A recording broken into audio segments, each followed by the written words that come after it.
네, 자, 그러면 지금 이제 사실 이제 이렇게 레저 선박 시장이 활성화되고 팔리기 시작하면 이제 인프라가 예. 이제 중요하지 않습니까? 그럼 이제 판매를 하시는 입장에서 우리나라 인프라가 잘 되어 있나요?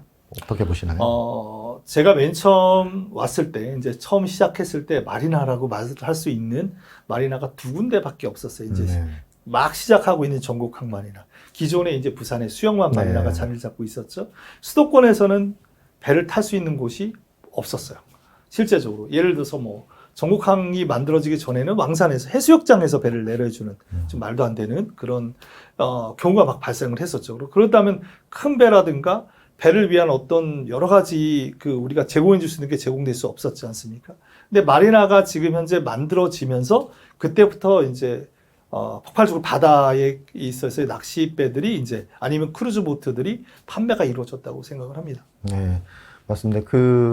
사실 이제 뭐 소형 보트들이야 이제 트레일러를 이동을 하고 이제 그렇게 하지만 이제 갖고 계시는 중형 사이즈 이상급에서는 마리나가 없으면 사실 제대로 계류하기 어렵기 때문에 우리나라의 레저 선박이 좀 고급화되고 좀 다양화되는 데선 마리나가 보급된 게 굉장히 큰 역할을 차지한 건 분명한 것 같습니다. 근데 이제 이 레저보트 쪽의 인프라라는 게 이제 마리나도 있지만 뭐 슬리베이도 있고 뭐 여러 뭐 드라이스택이나 보관 여러 시설들이 다 있잖아요. 이 중에 조금 좀 시급하다고 보시는 인프라가 있나요? 실제적으로 이제 슬리베이가 가장 중요한 요소가 됩니다. 그러니까 대형 보트는 마리나가 되겠고 중대형은 소형 보트들은 실제적으로 띄워놓으시는 분보다는 이제 끌고 다니시는 분들이 많기 때문에 그렇기 위해서는 지역마다 항구마다 슬리베이가 있어야 되는데 그렇죠. 그 슬리베이 문제는 뭐 많은 분들이 관심을 갖고 그다음에 지금도 갈등이 되는 요소 중에 하나가 이제 어민과의 갈등이죠. 그렇죠. 아니, 지금 우리나라에 슬리베이가 없지는 않죠. 예, 많이 있습니다. 네, 예. 근데 이제 슬리베이가 대부분 다 어항에 있고. 맞습니다. 예, 또 이제 그거에 대한 관리를 이제 어촌계나 어촌계에서 하죠. 예, 하기 때문에 사실 그분들이 갖고 있는 목적과 배를 운항하는 목적과 또 이제 레저보트 운항하는 목적이 다르다 보니 이게 이제 큰 갈등 요소로 나오기도 하는데 사실 이제 해외를 가면 이렇게 돼 있는 경우보다는 전용 슬리베이가 많이 맞습니다. 있잖아요. 예, 예. 제가 전국항에 맨 처음 왔을 때 슬로프가 3개가 있어요. 전국항에는. 네. 그때 이제 그 중에서 2개를 이제 어민들이 사용을 하고 있었고 거기에 이제 일반적인 레저보트들도 그쪽에서 내리면서 실제적으로 갈등이 굉장히 많았죠. 그렇죠. 근데 지금은 이제 완전히 독립된 슬로프가 있기 때문에 슬리베이가 있기 때문에 그쪽에서 어민들이 아닌 레저보트들이 가면서 그런 부분들이 굉장히 많이 해소가 됐어요. 근데 이제 그렇지 않은 전용 마리나와 전용 슬로베이가 없는 지금 현재 지방권 내에서는 지금 아직도 갈등 중에 있다고 볼 수 있습니다. 맞습니다. 그러니까 전곡항은 이제 전곡 마리나 가보신 분은 아시겠지만 거의 이제 어항과 마리나가 같이 있는 형태로 되어 있죠. 그래서 그 슬리베이 중에 두 곳은 어항이 같이 쓰는 곳이고 이제 하나는 마리나에서 관리하는 별도의 전용 이제 슬리베이로 되어 있기 때문에 거긴 반대로 어민들이 쓰고 있진 않죠. 맞습니다. 예, 그래서 갈등이 없는 것이죠. 자, 지금 이제 아까 말씀 주신 대로 10년 동안 사실 우리나라 해양레저선이 많은 발전을 했습니다. 그런데 이제 그 산업이 발전을 하게 되면 동반해서 사실 법률이나 제도 같은 것들이 같이 또 만들어져야 적절한 또 보호도 이루어지고 또 산업의 질서를 갖게 되는데 우리나라에 지금 어떻게 보세요? 지금 충분히 좀 제도나 법률이 갖춰져 있나요? 지금 이제 많은 분들이 느끼실 겁니다. 이제 제도나 법률 쪽에서도 여러 가지 부분에서 이제 예를 들어서 정부에서 할 수 있는 역할, 민간에서 할 수 있는 여러 가지 제도들이 아직까지는 많이 미비하죠. 네네. 예, 정부에서는 뭐 나름대로 많이 노력을 하고 있다고 보지만 실제적으로 바다를 누구 거냐고 보는 그런 요소가 굉장히 큽니다.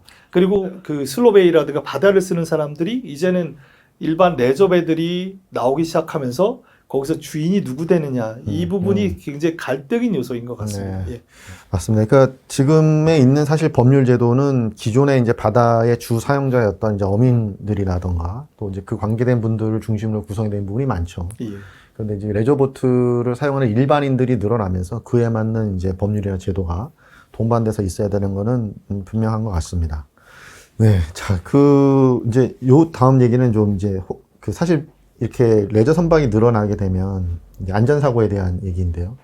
이제 뭐 차도 늘어나면 당연히 교통사고가 증가할 수밖에 없듯이 이제 레저 선박도 마찬가지잖아요. 그런데 그 자동차 같은 경우에는 이제 우리가 종합보험이라는 이제 그런 제도로서 이제 전체적으로 이제 내 자산을 안전하게 보호할 수 있는 방법이 있는데 레저 선박은 좀 그렇지가 않죠. 그렇지 않죠. 예, 그래서 그 발생되는 사고들이 좀 있죠, 그래도. 많이 있죠. 네. 예. 그리고 이제 그럼 어떤 사고들이 좀 있나요? 우선은 저기 바다에 나가서 해상에서 나가는 이제 예를 들어서 배끼리 부딪히는 경우나 아니면 어선과 부딪히는 경우 네, 이런 네. 케이스는 실제적으로 뭐 한 100건 중에 한 건 정도 나온다고 네. 봅니다. 근데 일반적으로 사고가 제일 많이 나는 곳은 마리나에서 납니다. 그렇죠. 예, 네. 뭐 100% 마리나라고 네. 보시면 되죠. 그래서 저반의 미숙한 점들이라든가 아니면 날씨 변화에 따라서 날씨 때문에 저반을 못해서 네. 배들을 치고 가는 경우가 거의 대부분이라고 볼 수 있습니다. 네. 그랬을 때 사실 실제로 대물 보험이 없기 때문에 맞습니다. 이제 뭐 사람만 보험이 되기 때문에 그 비용이 굉장히 커지고 손해율이 높다 보니 보험사에서도 굉장히 꺼리는 입장이 되고 그러니까 기본적인 책임 보험료만 발생을 하니까 손주들로서도 굉장히 좀 마리나에 접안할 때 특히 굉장히 걱정을 하시는 분들이 굉장히 많이 있습니다. 네. 정작 이제 제일 안전하다고 생각한 마리나에서 맞습니다. 예, 배를 붙였다 뗐다는 이저반을 할 때 사고가 많이 나죠. 근데 이제 문제는 이게 뭐 자동차 같은 경우에 주차장에서 사고 나면 뭐 엄청 큰 대형 사고가 아닐 테니 보험으로 충분히 될 것 같잖아라고 하지만 이제 이쪽에는 종합보험이 없기 때문에 그죠? 그래서 종합보험으로 다 커버가 안 되죠. 그런 사고들은 없으니까. 예, 맞습니다. 예.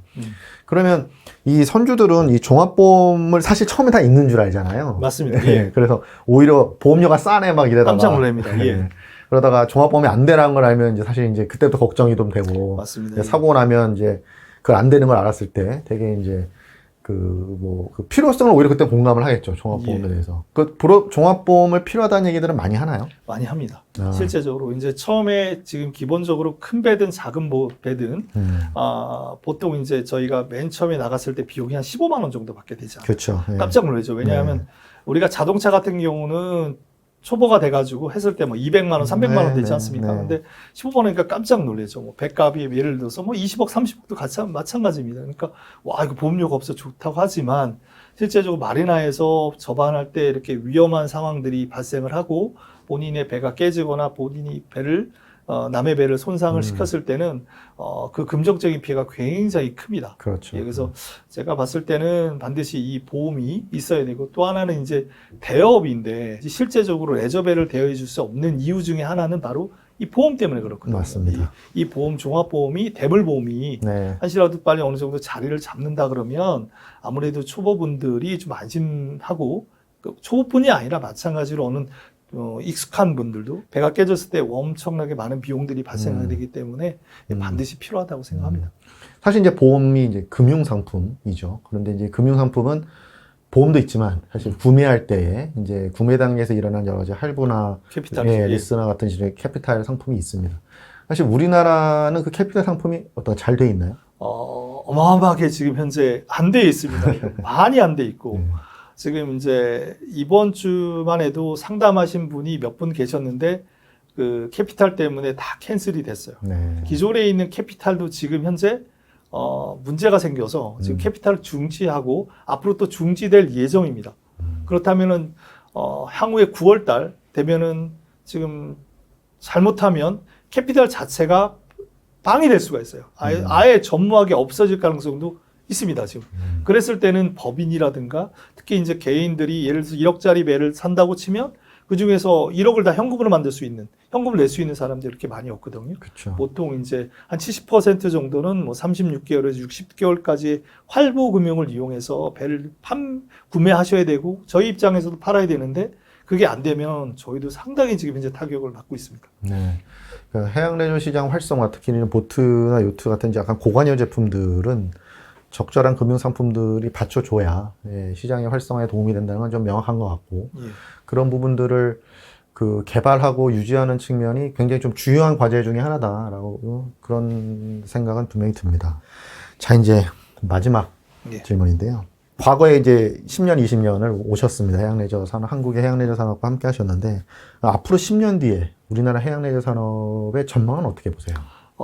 지금 제가 봤을 때는 굉장히 밝다고 생각합니다. 이제 저도 마리나 사업에 굉장히 관심을 갖고 있어요. 그리고 저희 회사도 마리나 사업에 뛰어들 준비가 지금 되어져 있습니다. 네. 그래서 지금 우선 한강 같은 경우만 봐도 지금 마리나들이 많이 현재 계획이 되어져 있고 또 오픈도 되어져 있고 뭐 한 2,000대 정도의 마리나 선석이 된다면 한강에도 굉장히 소위 말해서 업체로서 많이 팔 수 있는 그런 여건이 생겨집니다. 그래서 지금 그것뿐만이 아니라 지금 뭐 송도라든가 아니면 지방권에서도 거점 마리나 외에 굉장히 많은 마리나들이 현재 준비가 되어져 있기 때문에 그 마리나를 기점으로 해서 배들의 수요가 네. 그다음에 그 마리나를 통해서 정비의 수요가 그 마리나를 통해서 또 슬로프에서 소형 배들이 오르고 내릴 수 있는 그런 기반이 준비가 되지 않을까. 그래서 저는 가장 중요한 거는 마리나 시설이 또 그리고 또 마리나 시설을 운영 관리해주는 업체가 단지 그냥 어민들이 아닌 그러니까 전문성이 있는. 그렇죠. 아시겠지만 제주도 같은 경우는 뭐 그냥 무조건 이제 거기 네네, 마을에다 맡기는 그런 케이스가 되기 때문에 그런 게 아닌 전문 업체들끼리 경쟁을 해서 전문 업체가 마리나를 통해서 그 마리나를 통해 또 수익을 또 창출해야 되기 때문에 그런 부분들이 필요하지 않나 생각이 되고 사실 지금 아까 말씀하신 이제 앞으로의 그 마리나에 대한 관심이나 이런 부분들은 사실 선진 해양내주 국가가 다 가고 있는 방향이죠. 그렇게 맞습니다. 했죠. 예. 예. 그 나라들은 이제 마리나에 대한 계류 방법도 굉장히 다양하고 예. 또 그걸 계류장을 단순히 짓는 데 목적이 있는 게 아니라 그 안에서 비즈니스가 이루어질 수 있는 형태로 구성을 하고 예. 또 그 외에 계류할 수 있는 시설도 되게 다양화시키고 예. 하는 형태로 가서 지금 이게 이제 지금 우리보다 앞서 있는 선진 해양내주 국가들이 했던 방향이고 우리나라도 그 방향으로 가야 되지 않을까라는 또 가지 않겠습니까? 또 이렇게. 그렇게 가야 되겠죠. 그리고 반드시 그렇게 가야 됩니다. 전문가들이 참여를 해서 정말 꼭 필요한 설계부터 꼭 필요하게 마리나가 지어져야 된다고 생각합니다. 지금 마리나들이 정말 봤을 때 초창기에 지은 마리나들 말도 안 되는 마리나죠. 물이 빠졌을 때 배를 못 내리는 세상에 이런 마리나들이 계속 지어진다면 한국은 굉장히 웃기게 되는 그래서 말도 안 되는 일이 벌어지니까 그러니까 마리나 설계 단계부터 레저보트를 몰고 계시는 분들을 위한 마리나가 될 수 있도록 정말 노력을 해야 된다고 생각합니다. 네. 사용자 입장에서 그런 식의 설계와 또 배치 네. 그리고 또 이런 것들이 요즘은 또 이제 당연히 또 민간 투자도 또 활발하게 이루어지게 맞습니다. 되고 그러면서 이제 충분히 또 필요한 이런 인프라들이 구성이 되지 않을까 싶습니다. 네, 오늘 스타보트의 최순석 대표님을 모시고 여러 말씀을 나누어 봤는데요. 그 해양레저 산업이 발전하기 위해서는 사용자 입장에서의 시설, 인프라와 그런 제도들이 반드시 필요합니다. 우리나라가 10년 동안 많은 해양레저 산업의 발전을 이루었지만 앞으로 또 10년을 발전하기 위해서는 그러한 부분에서의 큰 개선이 필요하다는 생각이 듭니다. 네, 오늘 그 또 오랜 시간 또 여러 가지 말씀을 또 나눴는데요. 하여튼 이러한 어떤 현장감 있는 내용들을 또 여러 또 우리 또 유튜브 채널을 보시는 관계자분들이 또 잘 이해하시고 또 어떤 또 이 관계된 분들은 또 자기의 정책이라든가 결정에 또 반영을 하셔서 우리나라 해양레저 산업이 조금 더 사용자 중심적인 그러한 산업으로 발전했으면 하는 바람입니다. 네, 오늘 감사했습니다. 감사합니다.